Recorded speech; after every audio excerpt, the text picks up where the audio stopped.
Hi YouTube, welcome back to Wtf Rc Cars. So we got the PA01, but this will work the same on EL18 or the PL18 Ultra if you've got it on Edge TX. So if you want to use this for an RC car and you want to set up some dual rates on a quick access switch, so I'm going to bring in, show you a close-up look and see how we get on setting this. There's multiple ways of doing it. But basically this way seems to get you what you need, and you've got 3 positions to choose from. So let's bring in for a close-up look, see how we get on with this one. So we've got as PA01, we can power it up. To Edge TX. We've already got it set on the correct model, so we power as model up. Telemetry connected. So we've got our throttle, brake, reverse, and then we've got a steering, and we've set as endpoints, but maybe as the grip comes up on track you need to turn these endpoints down. So let's have a look what options we've got. So for me, what we're going to want to do is go into his menu, go to his model settings. We're going to want to come across to this first one. Now if we click and then we copy, and then we click again, paste after, and then click again, and then insert after. If we come off, we can see we've now got 2 new ones. So if we go into his first steering, we can go into this, click edit.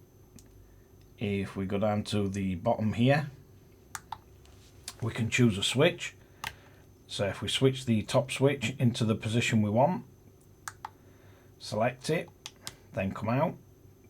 So once we've got our top 100% steering set up, we're then going to drop to the next one. We're going to click edit. You're going to make sure your steering source is still the same. Then we're going to want to come down and select a switch. So I'm going to switch the switch to the center position, then select it, and then we can come up to here and we can back this down.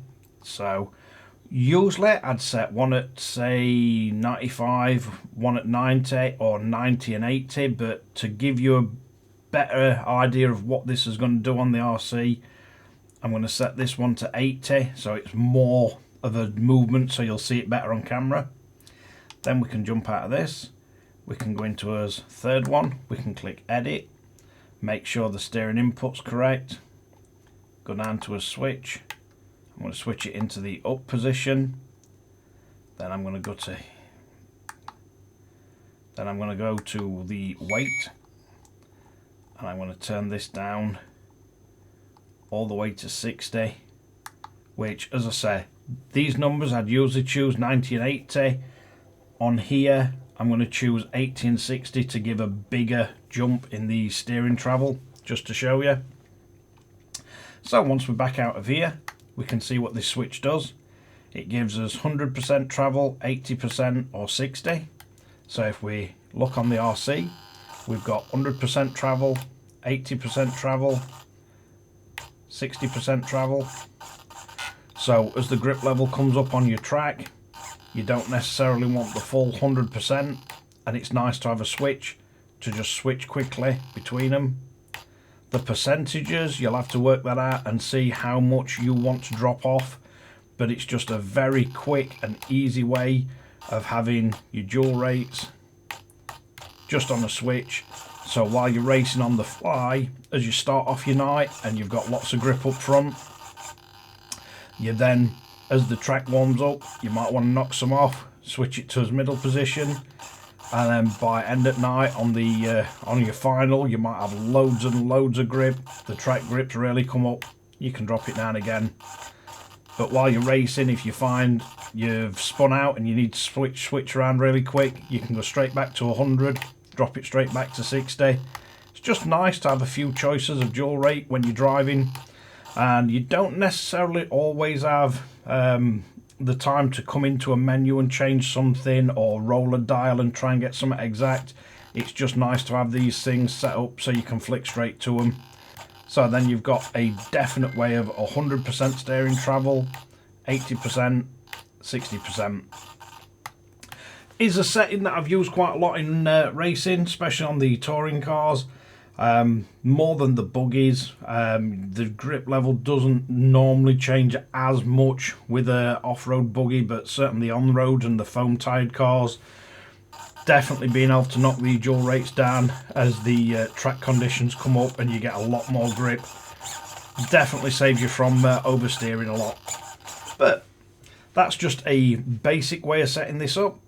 Now, one other thing that I've been told, someone did put a comment on one of the videos. So if we go into our main menu, come over to our model settings, then come across to our output, go down to our steering, we can go into edit. So rather than have this on the sub trim, we can actually do it on the center. So if we drop up to sub trim and we turn this down,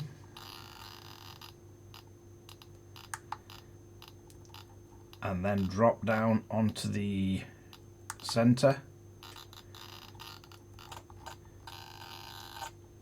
we can actually center the steering on this. And the way they described it is this way is closer to taking the servo on off to centering it. So once you've done that, we can come out and then we'd have to go back up and redo our endpoints. So if we make sure we're on full travel first,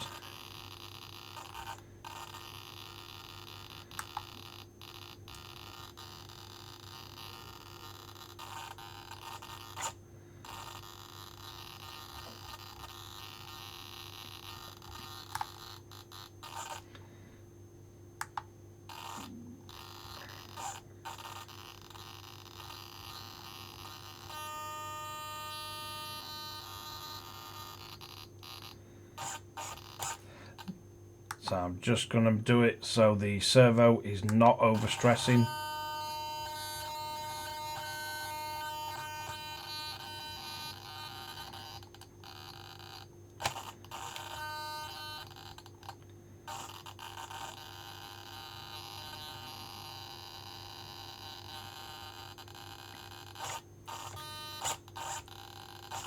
And I must admit, it does seem to be a better way of centering it.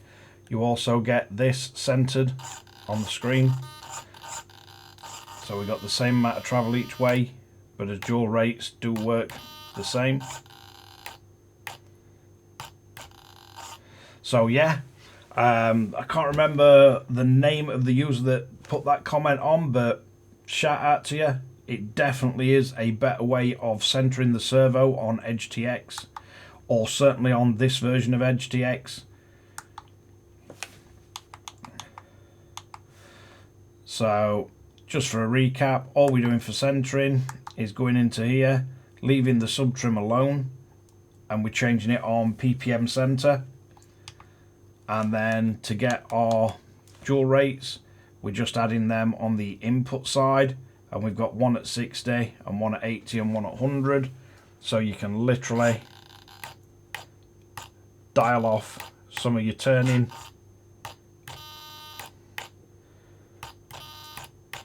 and it does seem to work much better.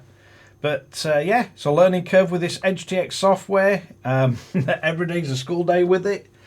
But yeah, that seems to work pretty well for dual rates and for centering as steering or centering as servos. So we should be good to go on that front. But yeah, let me know if there's anything else you'd need to know about HTX, and I'll try and learn along with you. There's some things I am aware of and some things I'm really not. So if you guys see anything in the videos and you think it'd help myself or any of the viewers out, pop a comment below and I'll add it to the next video. So let's wrap this one up. So there you have it. We're getting a little bit further on the PA01 Flysky transmitter. It is unbelievably comfortable to hold this. Doing a bit of digging, it does say the Hall effect sticks. They do feel really nice. They seem really sensitive. So yeah, quite impressed with it so far. But if you want to know anything else about it, pop a comment below and I can try it out, see what we can do, see if we can create a way to get what you're looking for. But yeah, it's definitely a very interesting one, this. And look forward to see what sort of weird setups you guys come up with, or look forward to helping you make some of them crazy setups. But thanks again for watching Wtf Rc Cars. Don't forget to like and subscribe, hit the notification bell, share to friends and family, and catch you guys again in the next one.